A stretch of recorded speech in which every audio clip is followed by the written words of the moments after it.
Good morning. So we get asked a lot whether going on Suboxone is just switching from one addiction to another, because that kind of makes sense, that you're taking someone who was on heroin or what is now fentanyl for pretty much everybody, and then putting them on another opioid called Suboxone. And so you're really just switching from one addiction to another, and that doesn't make any sense. And, for a while I used to think that there was some truth to that. And now I think with more understanding of how the brain works and what's really going on with the process of addiction, it's easy to see how that's just not true. And the big thing is the dopamine spike. So what we know, of course, is that addiction is all about drugs affecting the pleasure center or the nucleus accumbens, the part of the brain, the automatic part of the brain that gives us strong cravings for food and sex. And drugs, all addictive drugs, overpower that area, and they give us a dopamine spike when we use the drugs, and then of course that wears off, and people want more and more.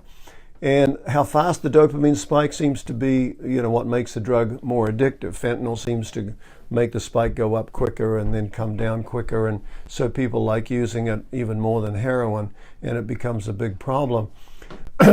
So Suboxone doesn't do that because it's long acting. It binds to the receptors so tightly, and it doesn't give you that spike. I mean, maybe a little, but not much. And so, especially when you've been on it for a while, people are on a stable dose of this drug that's giving them, attaching to the receptors, yes, but it's not giving them the dopamine spike.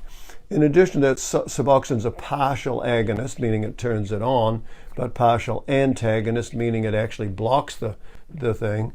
And so it doesn't give you that dopamine spike. So the idea is that when you can stop taking a drug that goes up and down every day, and you want more and you've got to get it and all that stuff, and especially it wears off fast, the heroin and the fentanyl.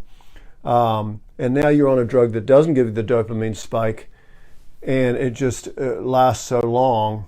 The good news about that is that then your mind can start thinking about things in a more coherent way. We know that when the dopamine spike's high, it starts closing down your creativity, your ability to see things in perspective, your ability to think through solutions, to actually have long-term plans. There's a lot of evidence now that people with active addiction can't see long-term plans. They just can't do it. They would rather get $100 today than $1,000 next week, because they can't see that next week is actually likely to be there and they're likely to be there. So their whole thinking changes. And so one of the advantages of Suboxone is that it allows you to start thinking in a more mature and a healthy way, so that you can then start planning things. So for some people, they don't need to be on the Suboxone for long. Their thinking comes back quickly. They build up support systems, and then they can wean off that or switch to Naltrexone, like we specialize in. Or they might need to be on it for quite a while because there's a lot of chaos or a lot of mental health problems, depression, anxiety, all sorts of stuff. They've dug themselves into a pretty deep hole, and they need to do a lot of work to get back to normal, where they don't need the Suboxone anymore. So it's all about how the brain works, and Suboxone can be a great drug for many, many people. But if you are going to be on it, remember you've got to stay on it at the same dose. Don't be using other drugs like pot or like alcohol, because you want your brain clear. You don't want a dopamine spike from something else.